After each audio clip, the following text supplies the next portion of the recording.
Your attachment style affects every single thing about you. Your friendships, work relationships, and romantic relationships. So what is an attachment style? How is it formed? How do you know what kind you have? And what do the different styles mean?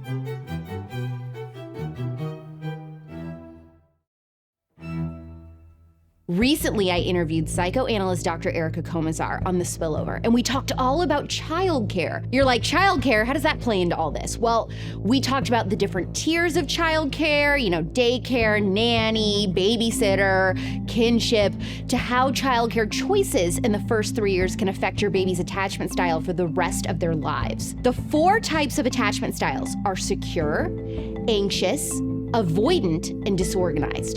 To find out what yours is, pause this video, take the free quiz in the description, and then come right back to find out what your type of attachment means about how you perceive relationships. So what is attachment theory, and how did this all come about in the first place? It's actually a really sad story about how it got discovered by psychiatrist and psychoanalyst John Bowlby in the 1950s. John's mother would routinely leave all 6 of her children, including John, for months and months at a time.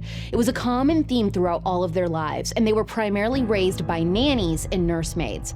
John has said that he would typically only see his mother for 1 hour a day after tea time, if he saw her. But during this time in history, it was a widely held belief of wealthy mothers that too much attention or affection would spoil children. John's father was so preoccupied with his career as a surgeon that he only came home once or twice a year. Eventually, John became drawn to child psychology and began working on his first published work, which he called The Fourth Four Juvenile Thieves. Now, here's where things get interesting. So John Bowlby studied 44 delinquent children from Canterbury, England, who had a history of stealing. He compared them to control children from the same town that were being treated by psychologists for various reasons, but didn't have a pattern of stealing. One of John's biggest findings was that 17 of the 44 child thieves experienced 6 months or more of prolonged separation from their primary caregiver before the age of 5. So then he looked at the kids who didn't struggle with delinquent behavior. Only 2 out of those 44 children experienced prolonged separation from their primary caregiver before the age of 5. It was looking like problems may be caused by too much separation early in a child's life, especially in regards to their mother. Now, arguably one of the most interesting things I found in my research of John Bowlby was his work and partnership with another psychoanalyst, James Robertson. So in the 40s, children in London hospitals often were not allowed to see their parents. A lot of people don't know this. Or those children had very restricted visit times. It was totally different than what is common today, where if your child is in the hospital, the parent is likely with them the entire time. In some hospitals at this time, children 3 and under were allowed no visits from their parents except through partitions in some cases. James Robertson wanted to see if this had any negative effects on the mental health and well-being of children. And it was a big rumor that if your children ever had to go to the hospital, they would never leave the same. So James wanted to investigate and see if there was any weight to that sentiment. So James Robertson spent years observing long and short stay children's hospital wards. He was shocked by what he saw in children under 3. He formed a theory that children under the age of 3 went through phases when separated by their mother for a prolonged period of time: protest, despair, and denial and detachment. He saw breaks in children's attachment bonds to their mothers. Research about these stages is widely available online if you're interested in more details, but big shocker to no one, summarized, the medical community did not like James's research. Immediately, he was met with hostility from the medical community. Basically, they told him, mothers already know that separation or breaking up a child's life into fragments is harmful. This information isn't doing anything but making people feel bad. Isn't that incredible? Almost 75 years later, and these are the same responses you get when you try to share this information. If you listened to my interview with Dr. Erica Komisar, or if you saw the 1-minute teaser for that episode on Instagram or TikTok, you may recall Erica saying that babies of only a few months old grieve their mother's prolonged absence as if they have died. Thousands and thousands of people criticized that comment, and me. Called it mom shaming, dramatic, unscientific. But just like how we will not stop sharing the truth, James did not give up trying to alert parents of the dangers of leaving your children in hospitals with limited or no visitation. In fact, he partnered with John Bowlby, who we've been talking about, and they made a movie together called A 2-Year-Old Goes to a Hospital in 1952. Seeing this little girl sitting by herself, quietly clutching her teddy and her baby, it is easy to believe that she has settled in. She does not cry or demand attention. Today, it takes longer to make contact.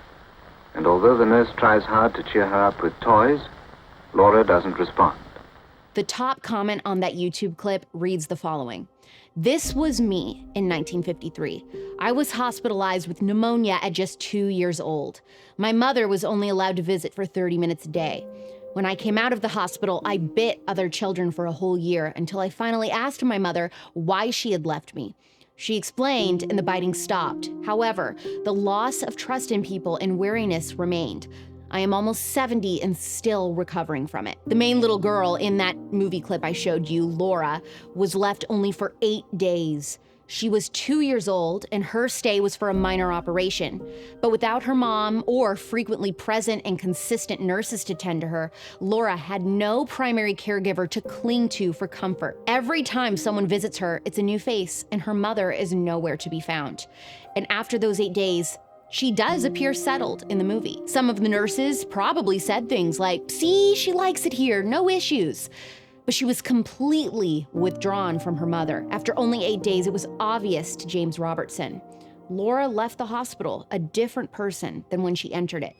The film is preserved in the National Archives and is hailed as being the reason for major changes in how children's hospitals operate all over the world. Now that you have some knowledge and background on attachment theory, let's look at the different types of attachment and what they say about you, since hopefully you took the free quiz by now to find out more. We'll start with anxious attachment, since, surprise, that's what I am.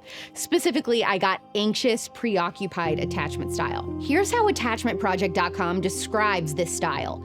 It's characterized by a strong desire for closeness, coupled with a constant fear of rejection or abandonment. Individuals with this attachment style often seek validation and reassurance from their partners, but never seem to feel truly secure in their relationships. Most often, anxious attachment is due to misattuned and inconsistent parenting. Low self-esteem, strong fear of rejection or abandonment, and clinginess in relationships are common signs of this attachment style. Although it does require effort, individuals with such attachment issues can develop a secure attachment style over time. So, speaking of secure, that's the next one we're going to look at. And good news, 66% of adults in the United States are securely attached. If the child is brought up in a warm and nurturing environment where the caregivers are responsive to the child's emotional needs, a secure bond is formed. Secure attachment is developed when the child is taught indirectly that his or her emotions and needs will be recognized, that he or she will be supported and loved, and that people in general can be trusted. People who have developed this type of attachment are self-contented, social, warm, and easy to connect to. They are aware of and able to express their feelings. They also tend to build deep, meaningful, and long-lasting relationships. Adults with secure attachment are even well-liked in the workplace. This is important.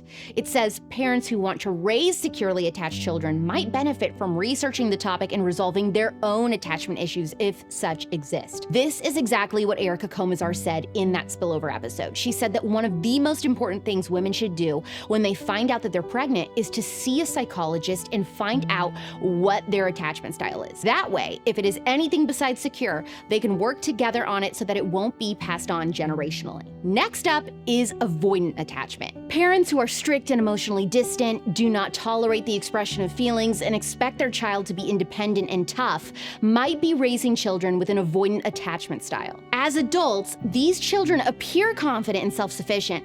They do not tolerate emotional or physical intimacy, though, and might not be able to build healthy relationships.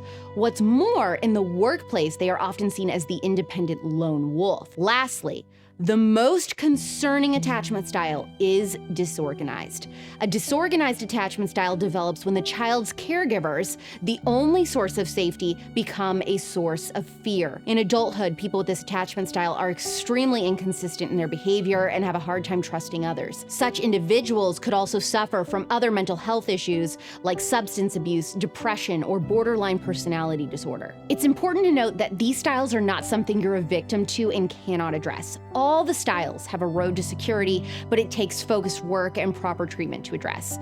Hopefully this video cleared up some questions you may have had about attachment theory, attachment styles, and helped you discover what type of attachment style you have. Take the free quiz in the description and then spend some time looking up what your attachment style says about you and how you perceive relationships, whether romantic or platonic. I'd love to hear what style you are in the comments, and if anything in this video surprised you or taught you something new.